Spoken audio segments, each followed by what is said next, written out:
Bonjour, mon nom est Luc Audet, je suis avocat et je vais vous entretenir sur les différents types de baux commerciaux qu'on retrouve au Québec, principalement concernant le loyer. Alors au Québec, on retrouve principalement 5 types de baux: le bail brut, le bail net, le bail super net ou double net, le bail hyper net qui s'appelle également net et le bail à loyer proportionnel. Voyons donc chacun de ces 5 types. Au départ, je vais vous avertir qu'il n'y a pas de loi qui régit la définition d'un bail. Donc, il faut vraiment lire et comprendre ce qui est prévu dans le bail et ne jamais se fier aux étiquettes. On peut très bien écrire dans le bail qu'il s'agit d'un bail brut, mais en réalité, on vous charge des taxes foncières ou des choses comme ça.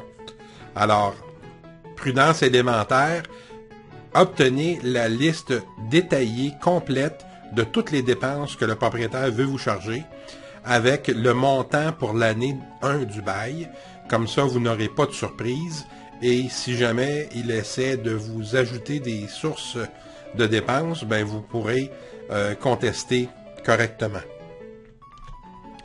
Alors, le premier type de bail qu'on rencontrait auparavant, beaucoup plus souvent, et pour les petits locaux commerciaux, c'était le bail brut.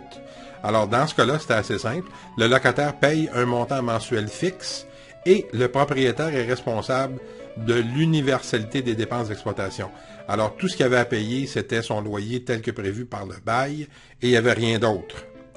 Malheureusement, c'est plutôt rare qu'on trouve ça maintenant. C'est maintenant autre chose. Le deuxième type de bail que l'on rencontre, et qui est assez fréquent, c'est le bail net. Alors, dans ce cas-là, le locataire doit payer son loyer de base, plus sa part de l'impôt foncier. Alors, s'il y a 4 magasins, on va faire le prorata, etc. S'il y a des logements en haut, on va faire également le prorata. Enfin, alors, il n'y a pas tellement de dépenses qui sont chargées par le propriétaire au locataire. C'est le loyer plus la quote-part de l'impôt foncier. Le troisième type de bail que l'on rencontre, c'est le bail super net ou le bail double net. Dans ce cas-là, le locataire doit payer son loyer de base, plus sa proportion de l'impôt foncier, plus les primes d'assurance. Le quatrième type de bail que l'on rencontre, c'est le bail triple net ou hyper net.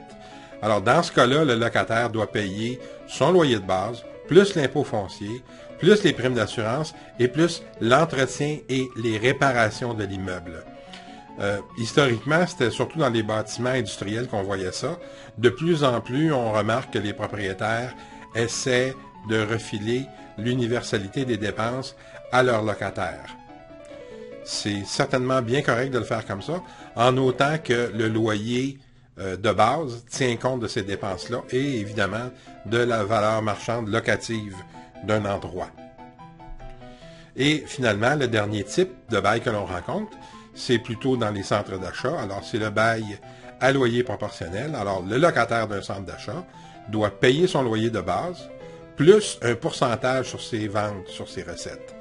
Alors, si ça va bien, il paye plus cher. Si ça va moins bien, ben, il y a au moins le loyer de base à payer, mais ça fluctue en fonction des recettes. Donc, le propriétaire a un incitatif très direct pour faire en sorte que son locataire performe bien. Voilà, vous avez les 5 types de bail au Québec. Si vous le désirez, vous pouvez nous demander un rapport sans frais ni obligation qui s'intitule « Les 12 pièges à éviter avant de signer un bail commercial ». C'est un e-book et ça détaille les 12 pièges à éviter, dont bien connaître les dépenses que le propriétaire voudra vous charger. Vous pouvez également profiter de notre consultation initiale de 30 minutes pour 100 $ plus taxes pour faire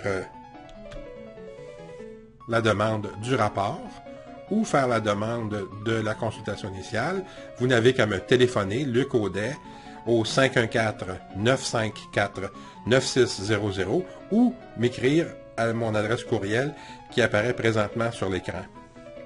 Merci.